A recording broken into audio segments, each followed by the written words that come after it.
Bom, nós tínhamos a União Soviética, a Rússia Soviética e o mundo soviético, a cortina de ferro, todos aqueles países afundados no comunismo, com algumas peculiaridades entre um e outro, mas nós tínhamos um mundo completamente fracassado, um mundo completamente cabisbaixo, um mundo que não se aguentava mais, apesar de toda a propaganda, não se aguentava mais, e no qual iam surgindo descontentamentos de todos os níveis, seja pequenos, seja grandes, etc. Os descontentamentos eram gerais. Quando, de repente, surge um personagem, que é o Mikhail Gorbachev, que se propõe a uma sequência rápida de vários secretários-gerais do Partido Comunista Russo, mas do Partido Comunista da Rússia Soviética, né? Mas a um certo momento Gorbachev aparece uma figura completamente diferente, uma figura, mesmo fisicamente, uma figura diferente. Por exemplo, comparem Gorbachev com Brezhnev, Leonid Brezhnev. Brezhnev parecia um monstro, um sujeito assustador. O Gorbachev era uma espécie de pessoa simpática, quase um executivo de uma empresa. Bom, e além do mais tinha a peculiaridade daquela sua mancha na cabeça, que também lhe dava uma originalidade. A sua mulher, Raisa Gorbachev, também era completamente diferente das mulheres das esposas, não é? dos líderes. Por exemplo, peguem a esposa de Leonid Brezhnev, também de assustar. Ela não, tinha aquele ar assim, meio de coqueta, assim, ocidental. Tudo parecia ir mudar. O físico já prenunciava uma mudança de atitude ideológica. Só que nessa mudança estava o veneno. O Gorbachev, que vem do desconhecido, lança um livro chamado Perestroika. Bom, e de repente no mundo inteiro todo mundo começa a falar perestroika, perestroika, perestroika. Eu estou explicando isso com esse detalhe porque isso tudo tem influência Foro de São Paulo e em outras coisas. Perestroika, perestroika, perestroika. Bom, e a perestroika, ela vai ser uma espécie de plano mágico, que todo mundo fala, ninguém sabe o que é, ninguém lê o livro, ou quer dizer, ou muito pouca gente lê o livro, mas falam de perestroika como se fosse a salvação do mundo. Ora, quando se vai ler o livro, o Gorbachev vai dizer o seguinte: meus caros, a perestroika é um passo adiante no socialismo. Não se iludam aqueles que acham que nós queremos derrubar o socialismo. Não, nós queremos radicalizar o socialismo. E ele vai fazer a proposta, que é a velha proposta dos líderes marxistas, que era, depois da ditadura do proletariado, para passar para a autogestão, para um Estado autogestionário e uma revolução autogestionária.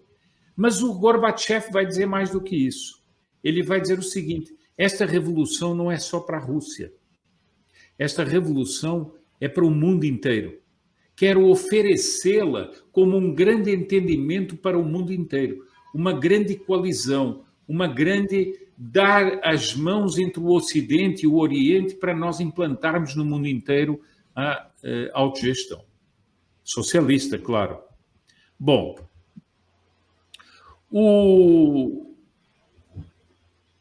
há uma luta interna na Rússia Soviética, há uma luta interna, mas ao mesmo tempo com as promessas de abertura que o Gorbachev trazia consigo, alguns estados começam a querer se libertar do jugo soviético. E nós temos a Lituânia, que começa essa luta. Não vou agora aqui me adentrar sobre a questão da Lituânia, mas começa essa luta e a um certo momento vai cair o muro de Berlim e o mundo soviético vai ruir. E então, dentro da Rússia Soviética, há uma briga entre os duros, chamados duros, conservadores, aqui no sentido não conservadores como nós entendemos, mas os conservadores, aqueles que queriam conservar a ditadura estatal e o comunismo duro que vigorava até então, e essa gente consegue afastar o Gorbachev, dizendo que ele tinha fracassado no plano dele. Muito bem. Quando tudo isso estava acontecendo, Fidel Castro e Lula, na América do Sul, e aqui é preciso compreender que tanto Fidel Castro como Lula tinham uma versão especial do comunismo, que era uma versão inspirada pela teologia da libertação. O próprio Fidel Castro também, porque Frei Beto vai trabalhar com Fidel Castro durante muito tempo para, aspas, convertê-lo a uma visão de um comunismo religioso, entre aspas, né? Bom, os dois líderes e o líder que era o Lula, que pertencia à nação, a uma nação chave na América Latina, que é o Brasil, dizem o seguinte: nós precisamos salvar o comunismo do naufrágio em que ele está. Porque o mundo inteiro, queira-se ou não se queira, o mundo inteiro tinha visto o seguinte: ruiu aquele mundo todo, e o que é que apareceu do outro lado? Miséria, atraso, um bluff tremendo sobre as potências, etc. E todo mundo viu aquilo. Então, eles dizem o seguinte: nós precisamos salvar o comunismo e precisamos dar uma fórmula nova, e essa fórmula nova vai se concentrar na América Latina, que é exatamente o Foro de São Paulo. Eu vou agora aqui expandir e falar muito sobre o Foro de São Paulo. Mas o Foro de São Paulo tem um projeto. Esse projeto é um projeto de dominação da América Latina e da América do Sul e da América Latina mais amplamente, né? Bom, e todos nós conhecemos qual foi essa história. Então, eu estou relembrando tudo isto para o seguinte: para nós nos postarmos diante da realidade que nós temos diante dos olhos, ou seja, não ficarmos com ilusões. Então, vamos dar um passo adiante. Esse Foro de São Paulo vai ter uma efetivação na Revolução Bolivariana do Hugo Chávez na Venezuela. Hugo Chávez, que vai utilizar as Forças Armadas, vai fazer um expurgo nas Forças Armadas, ele era militar, e vai fazer um expurgo nas Forças Armadas para utilizar as Forças Armadas a seu favor, e vai implantar uma verdadeira ditadura militar, a bem dizer, uma ditadura militar controlada pelos militares. Bom, mas ele vai pouco a pouco, não é, Ivan? E ele vai fazer a tal Revolução Bolivariana, ele vai começar a falar de uma Revolução Bolivariana. E então ele começa a falar da pátria grande, ele começa a falar de uma grande pátria sul-americana revolucionária. Bom, quando o Lula ganha as eleições, quando o Lula sobe ao poder, eu diria melhor, no meio da aclamação de artistas, jornalistas, empresários, banqueiros, etc., e das pessoas todas meio atônitas, com um governo do Fernando Henrique que tinha se desfeito, e as pessoas dizendo o seguinte: bom, esse sujeito é um sujeito que diz que vem da pobreza, vamos dar uma chance. Havia uma certa euforia ingênua em torno do Lula. Muito bem, o Lula sobe ao poder, e quando o Lula sobe ao poder, o Zé Dirceu, um dos grandes mentores do projeto, faz um discurso logo na posse e diz: meus caros, agora nós estamos no poder e nós queremos implantar o socialismo no Brasil. E esse projeto é para 20 ou 30 anos. Ou seja, eles galgaram ao poder e já era para 20 ou 30 anos. Bom, e mais do que isso, quando toma... Eu já não me lembro bem qual é o personagem que afirma isso, mas eu creio que era o Marco Aurélio Garcia, ele que era o assessor especial de relações internacionais e o homem do Foro de São Paulo dentro do governo do Lula. E não se esqueçam que o governo do Lula era o governo da teologia da libertação, com Frei Beto, com uma sala ao lado do gabinete do Lula. O Estado é laico, né? Quando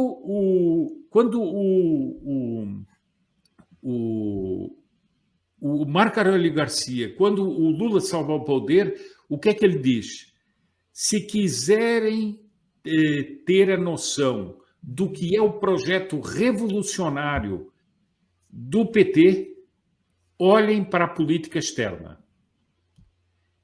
Portanto, ele vai dizer o seguinte: nem vão ser tanto as transformações internas no país, mas a política externa vai indicar a revolução que é preciso fazer. Bom, no Brasil, né? Que eles queriam fazer no Brasil. E o que é que nós vamos passar a observar de então para diante? Nós vamos observar duas forças na América Latina. O medo e a simpatia. O medo encarnado por Chávez, a simpatia encarnada por Lula. Então, cada vez que o Chávez fazia uma coisa agressiva, o Lula vinha e dizia, bem, não é bem assim, vamos ver, etc. E eles iam fazendo essa dupla medo-simpatia, essa jogada dupla.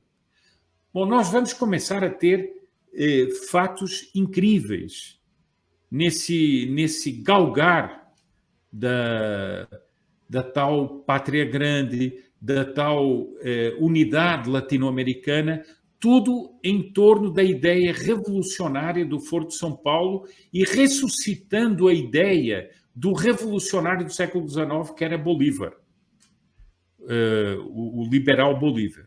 Bom, e isso vai avançando e nós sabemos toda a história que ocorreu no Brasil.